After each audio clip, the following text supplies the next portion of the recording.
충남 보령의 한 시골 마을에서 노 부부가 방 안에서 숨진 채 발견됩니다. 아, 그 노부부면 부부가 같이요? 동시에요. 네. 같은 날. 당시 사망한 남편 김 씨는 80세고요. 아내는 79세로 두 분 다 고령이라 처음엔 노안으로 돌아가신 게 아닐까 생각을 했었는데요. 출동한 형사님들의 눈에 현장이 어딘가 조금 이상했다고 합니다. 아, 뭐가 이상한.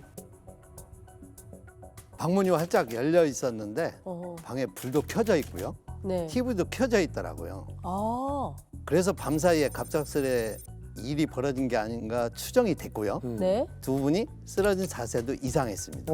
쓰러진 자세가요. 자세가 이상하다는 거는 어떻게 어떤 건지. 이상하다고 하는 거지? 아, 이런 거예요. 이거 현장 사진이네. 실제 현장 사진인가요? 실제 사진이요. 네네. 오. 어? 문이 열려 있었고 보시죠. 이불을 덮고 계신 상황도 아니고. 네. 뭔가를 잡고 있는 건가요? 지금 보시는 것처럼 네. 부부가 방문 입구 쪽에 쓰러져 있었는데요. 네네. 아내가 남편을 향해 옆으로 누운 자세로 어. 왼손을 남편 가슴 위에 올려놓고 있었습니다. 근데 저희가 봤을 때는 이상한 건지 잘 그러게요. 모르겠어요. 사실은요.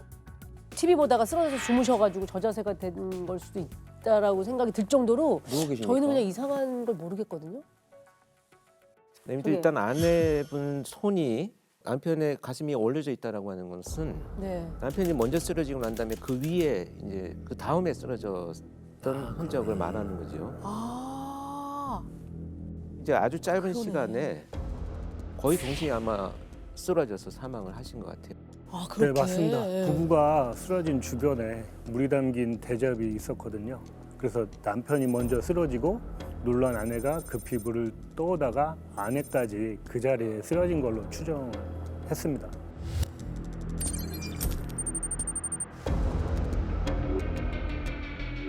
사실 이건 일반적인 상황이 아니죠. 이렇게 이제 외부 개입 없이 한 집안에서 이렇게 두 사람이 거의 동시에 사망할 가능성은 사실 거의 없다고 봐야 됩니다. 그러니까 불가능에 가까운 거죠. 게다가 현장을 살피던 형사님들이 결코 가볍게 넘길 수 없는 뭔가가 포착됐다고 해요. 네. 사망한 아내의 입가에 네. 피가 묻어 있더라고요. 피요? 예, 피가 입가에. 어. 돌아가실 때 마지막으로 피를 토한 것으로 보였습니다. 피를 토해. 뭔가 지병이 있으시지 않는 이상 피를 토할 정도로 네. 이렇게 개원해야 되는 뭔가를 먹었거나 아니면 어떤 충격으로 인한 정말 그 충격으로 인해서 뭐. 치아가 손상이 됐든 네. 그런데 사건 현장에 몰려온 동네 주민들이 네. 예사롭지 않은 말을 했다고 합니다. 어젯밤에 김 씨 부부네 아랫집 할머니도 갑자기 돌아가셨다고 하더라고요. 이 같은 마을에서요? 예. 전에 이미 다른 분이 또 돌아가셨다고요? 네. 그러면 그분은 어떻게 돌아가셨는지. 아랫집 할머니는 강 씨였는데 화장실 앞에 내복 차림으로 칫솔을 든 채 쓰러져 계셨고요. 남편분이 바로 119에 신고를 했는데 이미 사망한 상태였습니다. 이야. 뭐지? 이게 이상한데. 그러니까 뭔가 지금 갑작스럽게 쓰러지신 것 같이 보여지거든요. 네네. 마을에 연달아서 하루 상간으로 일어난다? 이거 우연은 아닌 것 같아요. 네, 그래서 바로 장례식장으로 가서 남편분을 만났는데요. 네. 아내 강 씨가 평소 고혈압 약을 복용하고 있어서 병원에서도 고혈압 때문에 사망한 걸로 확인했다고 하더라고요. 고혈압이면 정말 고령의 노안 때문에 돌아가신 거라고 생각할 수 있지 않을까요? 그럴 수도 있죠. 또 연세도 있으시고. 연세가 있으시다면. 네. 그럴 수도 있지만 확인이 필요하다는 생각이 들었습니다. 왜냐하면 거의 세 분이 한날 한시에 돌아가신 상황이었기 때문에 두 부부는 아. 좀 늦게 발견이 된 걸 수도 있지만 발견만. 사망한 거는 거의 비슷한 시간에 사망했을 수 있다라고 판단을 하신 거잖아요.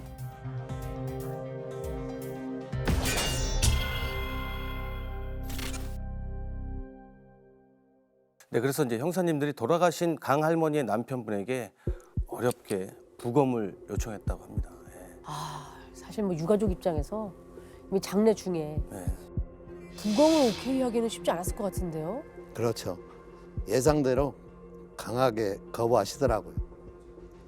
그렇죠. 그래서 사태의 심각성을 알려드리고 윗집의 얘기를 꺼냈죠. 혹시 윗집에 김 씨 부부도 돌아가신 걸 아시죠? 그랬더니 깜짝 놀라면서 몰랐다고 하더라고요. 진짜 놀라셨겠다. 일단 상황이 예산 일이 아니라고 사람이 셋이나 죽었는데 제대로 알아봐야 하지 않겠느냐. 맞죠. 도와달라고 협조를 부탁드렸죠. 네. 그랬더니 어렵게 허락을 해주시더라고요. 그러면은 결과가 이제 좀 중요할 것 같은데. 그렇죠. 여기서 이제 부검 결과가 중요하잖아요. 부검의 결과는 어떻게 나왔나요? 놀랍게도 세 분 모두 똑같은 결과가 나왔습니다. 어머. 다른 집에 살고 있는 세 분이 같은 원인으로 사망을 했다고요? 세 분 모두 특별한 외상이 없으셨고요. 네네네. 몸에 시아나 칼륨, 저희 청산가리 검출됐습니다. 아, 청산가리라고 하는 것은 사실 극소량만 투여를 해도 사망을 합니다. 근데 이렇게 다량이 검출됐다라고 하는 것은 명백한 살인의 의도가 있었다 이렇게 판단을 하는 단서가 되죠. 그 어르신들 노리고 누군가가 먹였다는 얘기인 거잖아요. 왜? 그래서 형사님들은 원한에 의한 살인 가능성이 크다고 보고 본격적인 탐문을 시작하게 됩니다. 크게 두 가지 중심으로 수사를 진행했는데요. 하나는 살인에 이용된 청산가리를 찾는 거. 예. 그리고 또 다른 하나는 피해자 세 분이 왜 동시에 범행 대상이 됐는지. 그렇죠. 세 분 동시에 돌아가셨으니까 그것부터 이제 되게 이상한데 그래서 좀 뭔가 좀 나왔나요? 일단 두 집 모두 현장에서 청산가리는 나오진 않았습니다. 그리고 마을 전체 10가구 정도였고 열가구. 예, 총 16분이 사는 작은 시골 마을이어서 자식들 모두 도시로 떠나고 어르신들끼리 가족보다 더 가깝게 지냈다고 하더라고요. 그러니까 서로 살피면서. 16분이면은 네, 몇 가구고. 그러니까. 사망한 날로 추정되는 그날도 마을 어르신들이 관광버스를 대여해서 꽃박람회를 다녀오셨더라고요. 다 같이 좋은 구경하고 온 날 어쩌다 줄초상이 났다며 마을 분들이 굉장히 참담해 하셨습니다. 그러니까요. 꼭 구경하고 왔는데. 그런데 뜻밖의 단서가 발견되면서 수사는 새로운 국면을 맞이하게 됩니다. 사망한 김 씨 부부의 집 아궁이에서 이런 게 발견됩니다. 그건 뭐 그냥 종이 신문지 아닙니까? 나물 캐러 와다가 들려더니 안 계셔서 돌아가며 피로회복제 2개 놓고 가오. 다음에 둘리겠소.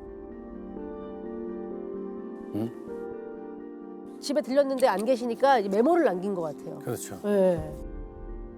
이거를 정말 어떤 신문지 같은 데다가 이렇게. 근데 여기에 뭐 이경이로부터 은희로부터 이런 거 없고 내가 누군지를 밝히지 않아도 알만한 누군가가 남긴 거 아닐까요?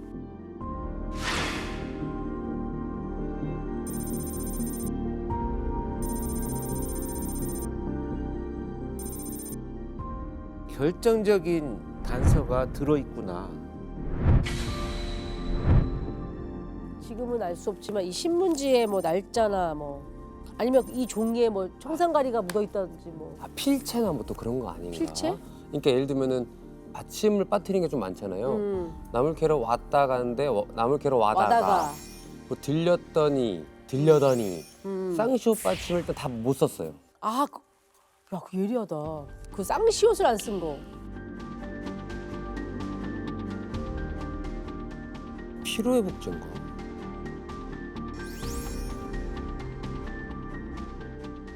저희가- 실제 네. 김 씨 부부 집 마루에서 병으로 된 피로회복제를 발견했거든요. 그래서 혹시나 하고 국과수에 맡겼는데 청산가리는 검출이 안 됐습니다.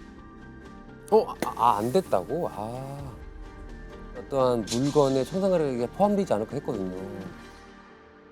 그런데 필요회복제가 결정적인 단서는 맞았습니다. 네. 그럼 알약일 수도 있겠다 어? 생각을 한 거죠. 피로회복제 두세 병이 아니라? 피로 회복을 위한 알약. 그래서 저희가 캡슐 형태의 비타민 J 내용물을 빼고 안을 채워봤는데요. 청산가리 치사량이 넘는 양이 들어가더라고요. 그래서 어쩌면 이 메모를 남긴 사람이 진짜 범인일 수도 있겠다라고 이제 저희들 추측을 하게 된 겁니다. 그래서 형사님들은 마을 사람들이 관광을 간 그날 중심으로 다시 탐문을 벌였습니다. 그때 솔깃한 얘기를 하나 듣게 됩니다. 마을 분들 중에 꽃 박람회에 가지 않은 사람이 몇 명 있었는데요. 그 중에서도 정말 깜짝 놀랄 만한 사람이 있었던 거죠. 사망한 그 강씨 할머니 남편이 관광을 안 갔더라고요. 강 씨? 그 혼자- 장례식장에 있었던 네. 네. 북업을 반대했던.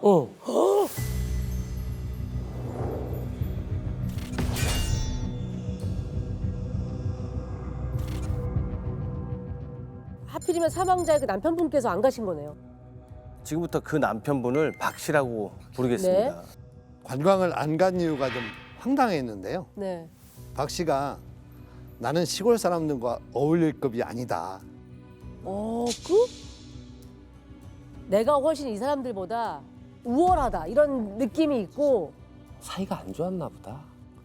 박 씨는 아내분과 결혼 후에 줄곧 혼자 서울에 살다가 고향으로 돌아간 지 1년밖에 안 된 상황이었고요. 그렇구나. 서울에서도 향후에 회장을 맡아서 회장님 소리를 들었다고 하더라고요. 그러면서 마을 어르신들과는 잘 어울리지 않았다고 합니다. 그러면 그날의 이제 알리바이는 어떤지 그게 좀 궁금해지네요.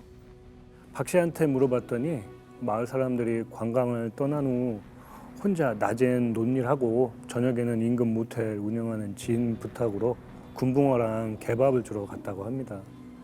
저녁 8시부터 11시 넘어서까지 모텔 마당에 있었다고 하더라고요. 근데 이 사람 거짓말을 했더라고요. 거짓말? 밤 11시 넘어서까지 모텔 마당에 있었다고 했는데 네네. 오후 7시경에 마을로 들어서는 박 씨 차를 마침 목격한 사람이 있었습니다. 목격자가 있었군요. 거짓말이네 그러면. 그래서 형사님들이 남편 박 씨를 다시 수사합니다. 그랬더니 수상한 정황이 또 있었더라고요. 또 있어? 또요? 왜? 아내가 쓰러진 걸 발견하고 남편 박 씨가 119에 신고를 했었잖아요. 네. 그 상황이 아주 묘하더라고요. 묘하다. 묘하다. 119 신고 당시 통화 내용입니다. 네, 119입니다. 여보세요? 누구시죠? 나 박자, 영자, 길자 쓰는 사람이요. 아, 네. 무슨 일이신가요? 사람이 쓰러졌어. 사람이 쓰러져요? 누굽니까? 누가 쓰러졌어요? 할머니. 끝이에요. 상황실 통화 내용 뭐 이런 걸 가끔 들으면 신고자는 다급해요. 네, 맞아. 그렇죠. 거기 119죠? 맞아요. 지금 네. 말도 두서가 없고. 맞아. 그렇죠. 지금 아내의 생사가 오가는 순간인데 네. 이름을 또박또박 얘기하는 것도 그렇고요. 네. 너무나 차분하더라고요. 그리고 사람이 쓰러졌다니까 의사가 인공호흡을 지시했는데 전혀 시도하지 않았다고 합니다. 네? 지금 사실은 말씀하시는 모든 상황이 그분을 향해 있긴 합니다만 그럼에도 고향에 내려온 지 1년밖에 안 된 그렇죠. 이분이 대체 무슨 앙심이 있어서 자기 아내뿐만이 아니라 윗집에 있는 두 분까지 이렇게. 세 명을 동시에 해칠 이유가 그러니까요. 뭐냐라는 거죠. 형사님들은 3명의 피해자들과 박 씨 사이에 연결고리를 찾는 데 집중했고요. 마침내 그 답을 찾을 수가 있었습니다. 마을 분들 사이에서 네. 시시하던 소문이 하나 있더라고요. 아. 쉬쉬했다는 거는 좀 공공연하게 얘기하기 좀 뭐한 껄끄러운. 어떤 내용이에요? 박 씨에게 무려 20살 연하의 내연녀가 마을에 있었습니다. 마을에? 한 마을에? 네, 읍내에 만난 사이인데 그 내연녀를 마을로 데리고 와서 가게를 차리게 하고는 수시로 드나들었다고 해요.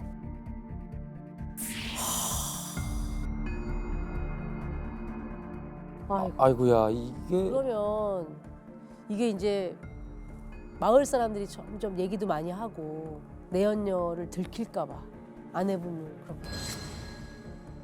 아내도 내연녀가 있다는 사실을 알고 있었습니다. 어? 알고 있었어요? 아, 이게 뭐야?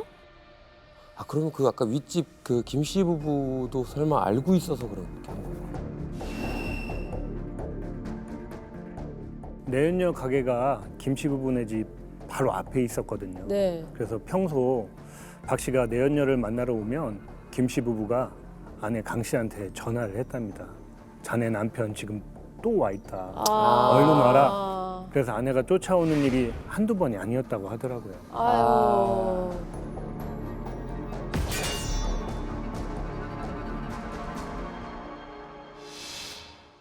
이제 좀 뭔가 선명해지지 않았어요? 네. 그러니까 결국 내연녀한테 눈이 멀어서 이웃 주민과 사랑하는 와이프까지 이 동기가 너무 어이가 없고 기가 막혀요. 그래서 저희가 긴급 체포를 했는데요. 네. 네네네. 살인은 물론 동기가 될 만한 내연 관계까지 모두 부인을 하더라고요. 아니라고? 아니라고 하겠죠. 그래서 디지털 포렌식으로 휴대전화를 복원해서 어느 모텔에서 만나자 그날 좋았다. 이런 두 사람이 은밀한 대화 내용까지 눈앞에 들이밀었는데도 끝까지 인정을 안 했습니다. 살인은 인정을 안 하더라도 이게 내연녀와의 관계까지 인정 안 한다는 건 좀 이상하지 않아요? 왜냐면 디지털 포렌식으로 대화 내용이 버젓이 있으면 근데 사실 이제 당사자 입장에서는 그걸 인정하는 순간이 이 범행의 동기가 밝혀지는 순간이다 이렇게 생각을 하기 때문에 어떻게든지 부인을 할 수밖에 없는 그런 상황이었다고 봅니다. 아 근데 이 쪽지에 있는 글씨체가 있으니까 이거는 뭐 맞춰보면 증거가 될 것 같은데. 그쵸 아까 내가 이거는? 필치 얘기했잖아요. 아까 이것의 결정적인 증거가 됐다라고 얘기를 하셨던 거 보니까 그렇죠. 예, 맞습니다. 저희가 그것도 염두하고 긴급 체포 때 박 씨 집에 수첩을 압수를 했습니다. 그래서 국가서 필적 감정을 의뢰를 했습니다. 맞아야 되는데. 이게 맞으면 사실은 더 가까워지는 건데. 그렇죠. 동의를 필적으로 나왔습니다. 아. 그래요. 완벽하네. 평소 받침을 생략하거나 네. 하우치를 즐겨 쓰는 등 버릇이 동일했고요. 네. 게다가 메모지를 썼던 펜 역시 박 씨가 평소 사용하던 펜과 동일한 성분이더라고요. 아, 대박이네. 대박이네 진짜. 왜냐면 이게 나머지는 뭐 정황상 혹은 뭐 내연녀 관계라 그쵸, 쳐도 그쵸. 이거는 과학상 결정적인 증거니까. 결과인데 네. 이거는 맞다고 하겠다. 그렇죠. 아니요. 자기 글씨체가 아니라고 하더라고요.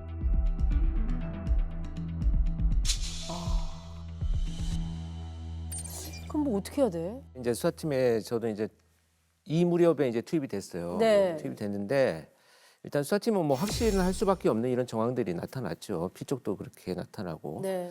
자백을 금방 받을 수 있겠다 이렇게 생각을 했는데 이제 문제는 뭐냐면 박 씨가 범행에 쓰인 청산가리를 갖고 있었느냐. 네. 진짜 피로회복제인지 청산가리인지는 우리가 정황상 수사를 통해서 지금 맞춰가고 있는 퍼즐의 일부이지 그것을 법정에서 우리가 입증할 수 있는 방법은 아직까지는 부족한 상황이죠. 그리고 긴급 체포했던 박 씨는 풀어줄 수밖에 없었습니다. 풀어줘도 되나? 긴급 체포는 그 시간이 있다고 그래서 했잖아요. 형사님들이 이런 아이디어를 생각해냅니다.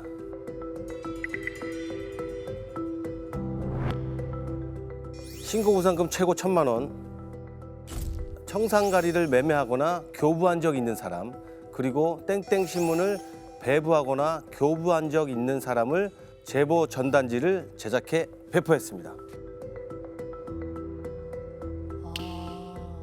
근데 청산가리 출처 찾는 거는 이해가 되는데 신문을 뿌린 사람을 왜 찾는 거예요? 이 메모가 적힌 신문이었는데요. 아, 타 지역 홍보 전단지 내용이라서 외부에서 유입된 거다 이렇게 본 거죠. 아, 저 신문이. 아, 그땐 어떤 제보라도 절실한 상황이었습니다. 그리고 제보 전단지를 만든 데는 목적이 하나 더 있었습니다. 네. 왜요? 바로 박 씨 집 앞에 붙일 용도였죠. 어? 집 앞에? 집 앞에요?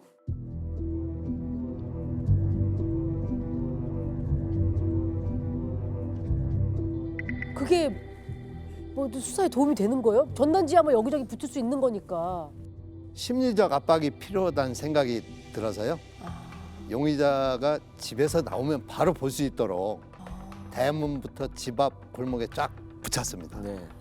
이거 봐. 그냥 봐라. 우리 지금 너 쫓고 있고 너 지금 조여오고 있어. 아, 그런데 꿈쩍도 안 하더라고요. 뭐야? 그래요? 지인한테 전화해서 네. 집 앞에 제보 전단지가 쫙 붙어 있는데 다 경찰이나 압박하려고 붙인 거다. 어머, 이런 말도 하고요. 깨뚫고 있네. 그러게. 이게 뭐 전혀 조금 더 흔들리는 기색이 없네요. 근데 뭐가 그 믿는 구석이 있는 건가요? 그러니까 이제 지금 수사팀에서는 범행에 쓰인 범행 도구인 청산가리를 찾지도 못했고 네. 자기가 구입했다라고 하는 단서를 찾지도 못할 것이다. 이렇게 확신을 하고 있었기 때문에 이제 오만한 그런 이제 자세로 돌변을 하는 거죠. 그때 결정적인 제보를 받게 됩니다. 청산가리를 그럼 찾은 거예요? 그런가 보다. 박 씨에게 청산가리를 준 사람이 나타났습니다. 오, 보령경찰서의 한 형사가 향후에 가입이 돼 있었는데 한 사람이 찾아와서 그 청산가리 내가 준 거다 고백을 했습니다. 그러니까 형사님이 수사를 좁혀오니까 이 제보자도 약간 덜컥했는 모양이네요. 그러면서 하는 말이 1년 전쯤 박 씨가 꽁 잡을 때 쓸 건데 좀 얻어줄 수 없냐며 몇몇 지인들한테 물어보고 하더라고요. 다녔네. 근데 그 기간이 1년 전부터예요? 그 1년이면 고향에 내려올 때부터 이미 계획을 하고 있었다는 거잖아요. 가능성은 없지 않죠. 근데 그 지인이 실제 청산가리를 준 건 사건 발생 석 달 전이죠. 1월 6일이었고요. 고속도로 휴게소에서 밤알 크기만한 청산가리를 줬다고 합니다. 수사를 통해서 그날 두 사람이 만난 것도 확인했고요. 동시에 남은 청산가리까지 확보를 할 수 있었습니다. 근데 그 사람은 왜 갑자기 털어놨다고 하는 거예요? 뉴스를 보고 자기 때문에 사람이 죽었을지도 모른다는 생각에 무서웠다고 합니다. 그렇지.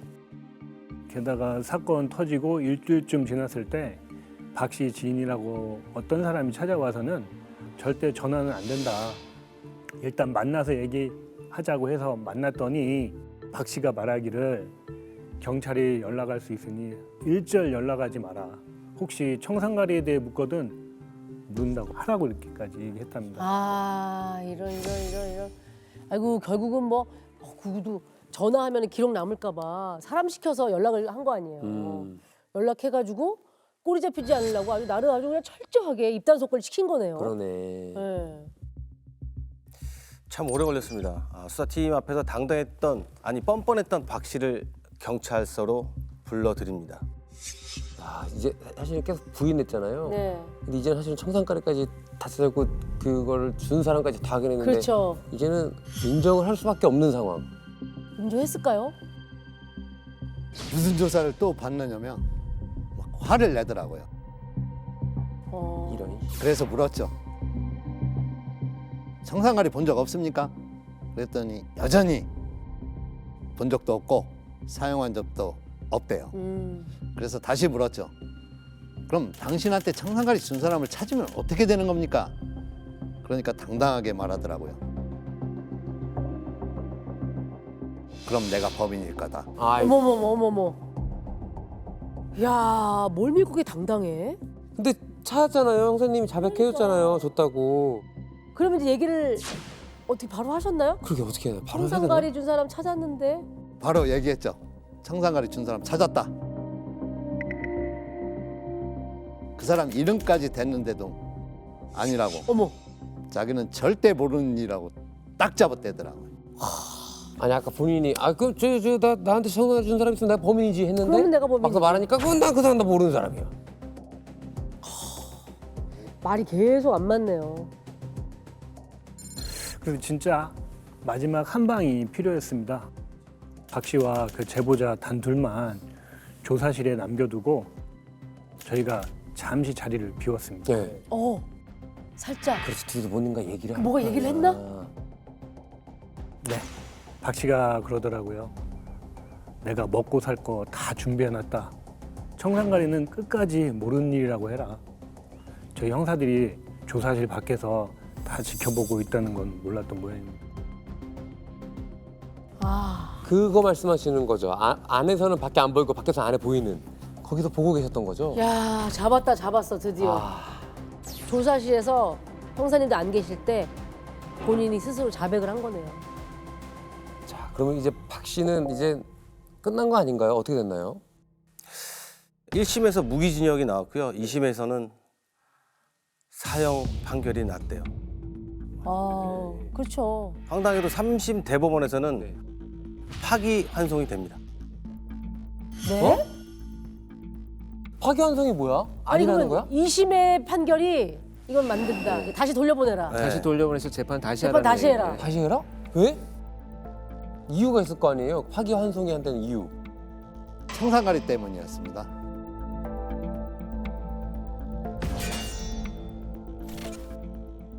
청산가리 그 남은 청산가리 찾았잖아요. 다 확보했고. 아까 다 뭐 준 사람 내가 줬다 얘기까지 있었고. 그 청산가리를 가지고 있던 사람이 최소 16년, 길게는 20에서 30년 된 것이라고 얘기를 한 겁니다. 대법에서는 그렇게 오랜 시간 보관하면 청산가리가 독성이 사라지지 않냐라는 피고인 측 주장을 다시 한번 면밀히 수사하라라고 한 거죠.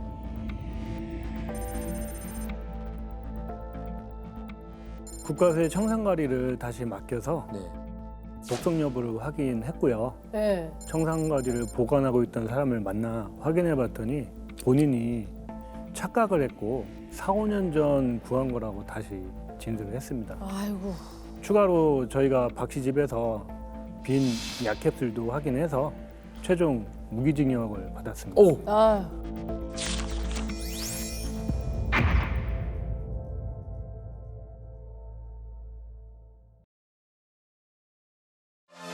콘텐츠 공작소 즐겨봐 이채널.